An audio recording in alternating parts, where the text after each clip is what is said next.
बच्चों, स्वामी कृपा चैनल में मैं श्रीमती साधना सुनील तांबे आप सभी का हार्दिक स्वागत करती हूँ। आज का सुविचार है, जिसके पास धैर्य है वह कुछ भी पा सकता है। तो चलिए अध्ययन की ओर चलेंगे। आज हम देखेंगे गणित भाग 2 का पाठ 3 वृत्त और इस वृत्त पाठ का आगे का भाग। इस भाग में देखिए, हमें देखना है वृत्त चाप, केंद्रीय कोण, चाप का माप, चाप की सर्वांग समता। और ये पढ़ने के लिए हमें एक वृत्त की आकृति की आवश्यकता है। तो देखिए, यह वृत्त की आकृति है। हम देखेंगे वृत्त चाप किसे कहते हैं। तो हम वृत्त कैसे बनाते हैं बच्चों? देखिए, हम इस तरह से पॉइंटर को केंद्र पे रखते हैं और इस तरह से वृत्त बनाते हैं, बराबर है। तो जब हम इस तरह से पॉइंटर रख के वृत्त का छोटा सा भाग बनाते हैं तो इस भाग को हम चाप कहते हैं। क्या कहते हैं? इस भाग को हम कहते हैं चाप। हंस रहे हैं ना? Very good.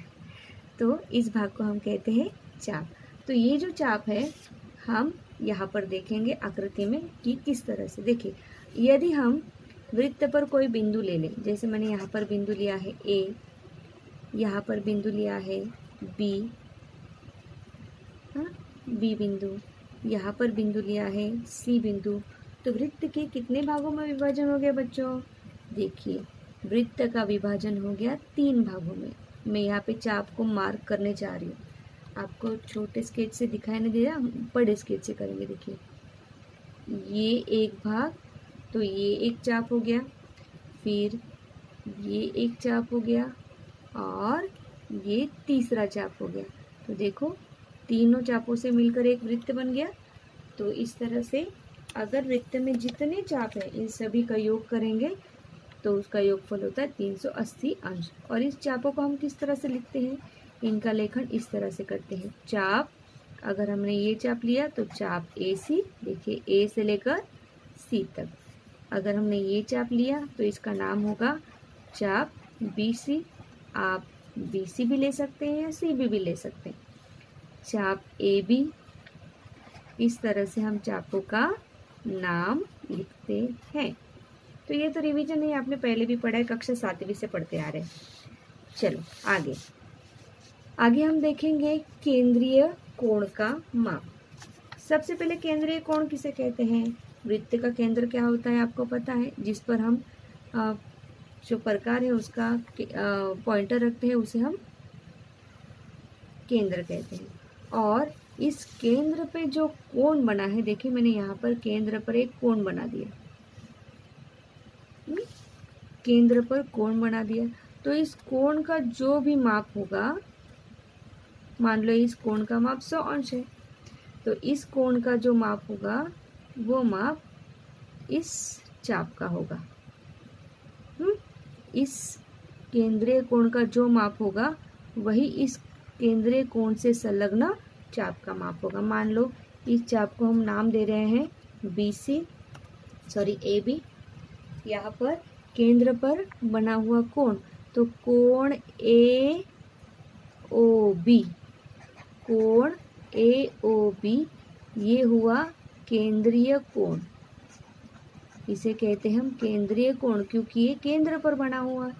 इसका माप है 100 अंश और केंद्रीय कोण का माप बराबर उस कोण से संलग्न चाप का माप। अर्थात यहाँ पर चाप ए बी का माप होगा 100 अंश। तो हम चाप का माप कैसे लिखते हैं? इस तरह से लिखते हैं, मेजर चाप ए बी बराबर 100 अंश। तो चाप का माप अर्थात उस चाप से संलग्न केंद्रीय कोण का माप। इसके बाद हम देखेंगे चाप की सर्वांग समता। अब चाप की सर्वांग समता मतलब क्या? कि उन्हीं चापों को हम सर्वांग सम कह सकते हैं जिनके माप समान हो, जिनके माप समान होने चाहिए। और केवल माप समान नहीं, तो वे एक वृत्त में भी होने चाहिए, अर्थात उनकी त्रिज्याएं भी समान होनी चाहिए। मतलब एक ही वृत्त के समान माप वाले चापों को ही हम सर्वांग सम चाप कहते हैं। अगर वे दो वृत्तों के होंगे तो भी चलेगा, परंतु उनकी त्रिज्याएं समान होनी चाहिए। तो चलो इसके बाद हम क्या देखेंगे, इसके बाद हम अगला प्रमेय देखेंगे। प्रमेय क्या है, देखिए प्रमेय है एक ही वृत्त के सर्वांगसम चापों की संगत जीवाएं सर्वांगसम होती हैं। अब ये प्रमेय मैं आपको इस वृत्त में बना के दिखाती हूँ। देखिए, एक ही वृत्त के सर्वांगसम चापों की संगत जीवाएं सर्वांगसम होती हैं। मतलब यदि मान लो इस वृत्त में चाप AB और चाप CD ये दो सर्वांगसम चाप है। चाप AB और चाप CD ये सर्वांगसम चाप है। सर्वांगसम चाप कैसे होते हैं, जब इनके माप समान है और ये एक ही वृत्त के हैं तो वे चाप क्या हुए, सर्वांगसम। अर्थात AB और CD अगर सर्वांगसम होंगे तो उनकी संलग्न जीवाएं, अभी संलग्न जीवाएं हम कैसे दिखाएंगे, संलग्न जीवाएं इस तरह से, AB चाप है तो इस चाप की संलग्न जीवाएं, अर्थात ये AB चाप कहाँ से शुरू कहाँ पर खत्म हो रहा है, A से शुरू हो रहा है B पर खत्म हो रहा है, तो ये है AB की संलग्न जीवा AB और CD की संलग्न जीवा चाप CD की संलग्न जीवा CD। तो यदि चाप AB और चाप CD के माप समान होंगे तो AB और CD ये दो जीवाएं, जीवा AB सर्वांगसम जीवा CD होगी। और इस प्रमेय का विलोम भी है। इस प्रमेय का विलोम क्या कहता है कि यदि एक ही वृत्त में दो जीवाएं सर्वांगसम है तो उनके संलग्न चाप क्या होंगे, सर्वांगसम होंगे। यहाँ पर दूसरा इसका विलोम लिखा है, सर्वांगसम जीवाओं के संगत चाप सर्वांगसम होते। इसके आधार पर हम अभी प्रश्न संग्रह 3.3 देखेंगे। देखिए प्रश्न संग्रह 3.3 क्या है, आकृति में C केंद्र वाले वृत्त पर, देखिए ये आकृति है, आकृति में C केंद्र वाले वृत्त पर, C केंद्र वाले वृत्त पर C D E C D E और F बिंदु है। C केंद्र वाले वृत्त पर C नहीं G, यहाँ पर G है। C केंद्र वाले वृत्त पर देखिए यहाँ पर G बिंदु है, यहाँ पर G D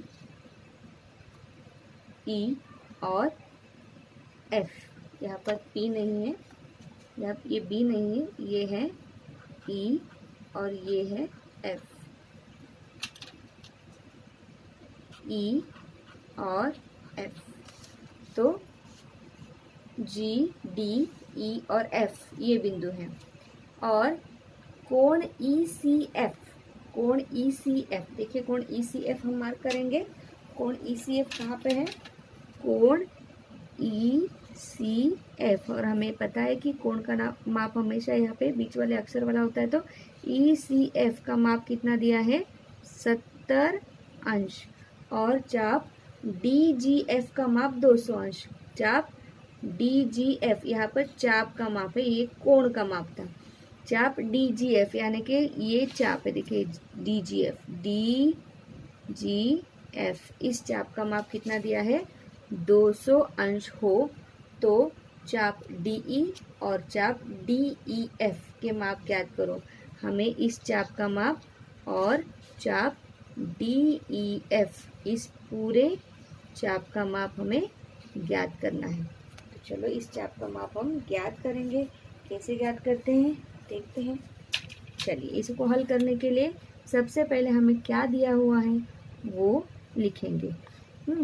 हमको दिया है मेजर कोण ECF बराबर 70 अंश, और आपको अभी बताया कि केंद्रीय कोण का माप वही लघुचाप का माप होता है, और इसीलिए मेजर चाप, इस चाप का माप EF बराबर कोण ECF बराबर कितना हुआ, 70 अंश, और इसका कारण है लघुचाप के माप की परिभाषा। लघुचाप के माप की परिभाषा से केंद्रीय कोण का माप यह लघुचाप के माप के बराबर होता है। ठीक है, अब यहाँ पर चाप का माप आपने लिख लिया। चाप का माप कितना है, 70 अंश एक चाप का माप हो गया। अब हम सभी वृत्त के जो अन्य चाप है उन सभी चापों को जोड़ेंगे। देखिए, माप चाप DGF, माप चाप, इसका माप तो हमें प्राप्त हो गया 70 अंश, इसका माप भी हमें पता है 200 अंश। हाँ, DE यह, फिर सबसे पहले DGF, फिर हम लेंगे EF और उसके बाद चाप DE, और इन तीनों को जोड़ेंगे तो पूरा वृत्त बनता है कि नहीं। देखिए, DGF, EF और ED अर्थात DE, इनको जोड़ेंगे तो 360 अंश आना चाहिए, जो कि वृत्त का माप है। तो चलो इनको जोड़ेंगे। कैसे जोड़ेंगे? माप चाप DGF प्लस माप चाप EF प्लस माप चाप DE बराबर 360 अंश, क्योंकि संपूर्ण वृत्त का माप जो है वो 380 अंश होता है, और इन तीनों वृत्तों को मिला के एक संपूर्ण वृत्त बनता है। ठीक है, अब इसमें किस किस का माप हमें ज्ञात है? DGF का माप दिया हुआ है। देखिए, DGF का माप 200 अंश दिया हुआ है, और चाप EF का माप 70 अंश हमने ज्ञात किया है। तो वहाँ पे मान प्रस्तापित करो। हाँ, DGF का माप कितना? 200 अंश, EF का माप कितना? 70 अंश, प्लस माप चाप DE हमें नहीं ज्ञात है, वो अज्ञात, वो ऐसे लिखेंगे, बराबर 360 अंश। इनको जोड़ो, 270 अंश प्लस माप चाप DE बराबर 360 अंश। माप चाप DE यहीं पे रह जाएगा, और 270 का हम करेंगे पक्षांतर, इसको थोड़ा सा हम इस साइड में शिफ्ट कर देंगे।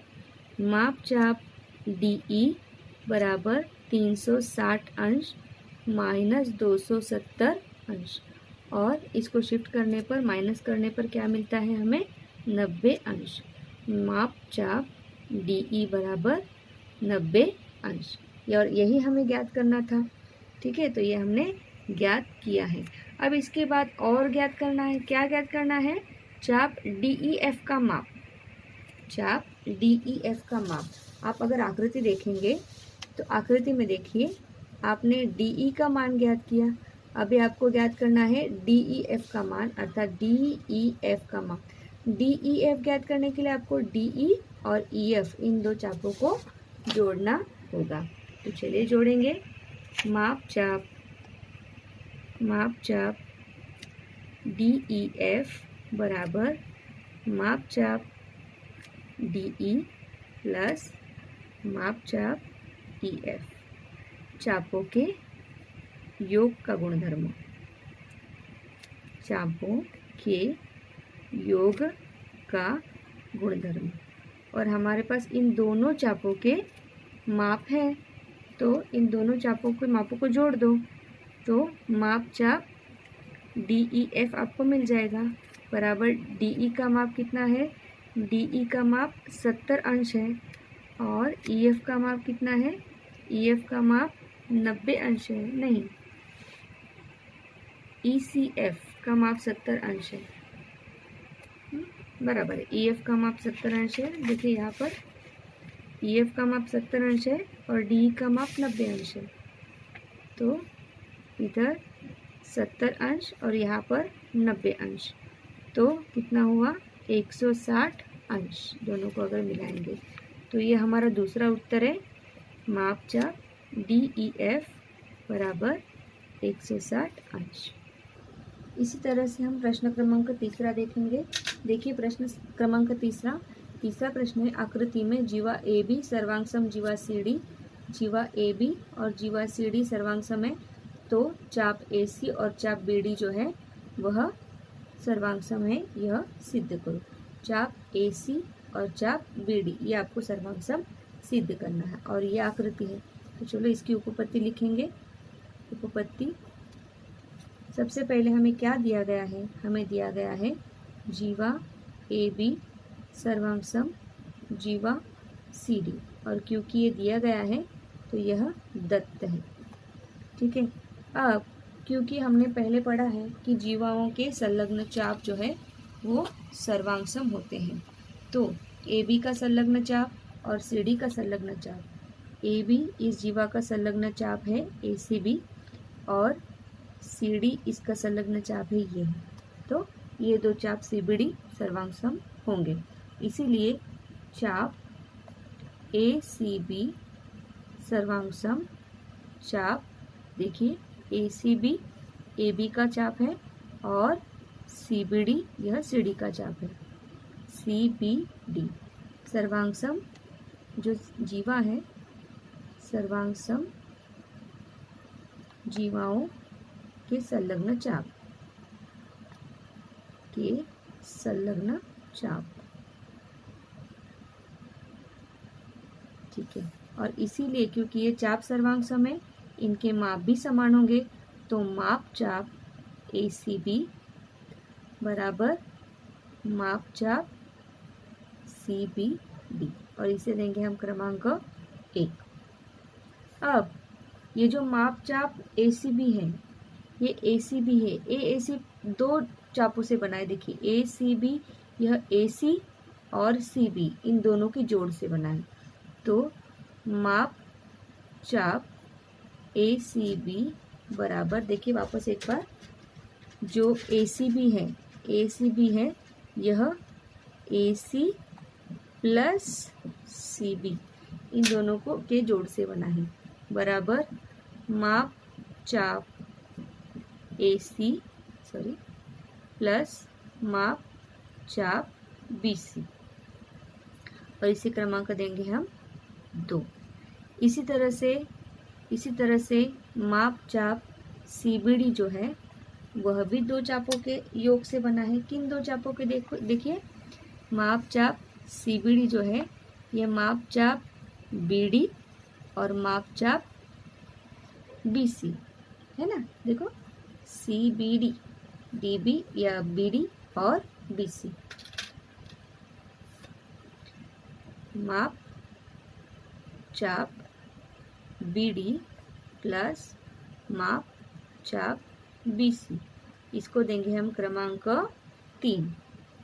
हाँ, अब अगर आप क्रमांक 1, क्रमांक 2 और क्रमांक 3 देखेंगे तो यहाँ पर ACB का ये हमने बराबर लिखा है, ACB का बराबर ये और CBD का बराबर ये, तो यह इसके बदले यहाँ पर हम ये माप लिखेंगे। तो देखिए माप चाप ACB और माप चाप CBD, इनकी हमने यहाँ पर एक में ACB का माप ज्ञात किया, वो उसकी जगह पे लिखेंगे। तो एक काम करती हूँ, मैं एक यह वापस कथन लिख रही हूँ, माप चाप ACB, ये जो मैं अभी लिख रही हूँ ये कथन एक में पुनः एक बार लिख रही हूँ आपके समझने के लिए। माप चाप ACB बराबर माप चाप CBD, और ACB का हमने क्या ज्ञात किया, माप चाप AC प्लस माप चाप BC। इसी तरह से माप चाप CBD का क्या ज्ञात किया, माप चाप BD प्लस माप चाप BC। अगर आप दोनों पक्षों का ध्यान से विचार करेंगे तो देखिए यहाँ पे माप चाप BC, यहीं पर भी माप चाप BC, और ये भी प्लस है ये भी प्लस है, तो ये दोनों पक्षों में क्या हो जाएगा, कट हो जाएगा। तो बचेगा क्या, माप चाप AC बचेगा, माप चाप AC बराबर माप चाप BD, और क्योंकि इन दो चापों की माप समान है, ये चाप सर्वांग सम है, तो चाप AC सर्वांग सम चाप BD यह सिद्ध हुआ। ये वीडियो देखने के लिए आप सभी का बहुत बहुत धन्यवाद। आप अपने दोस्तों के साथ ये वीडियो शेयर कीजिए और चैनल को सब्सक्राइब कीजिए। पुनश्च एक बार आपका बहुत बहुत धन्यवाद।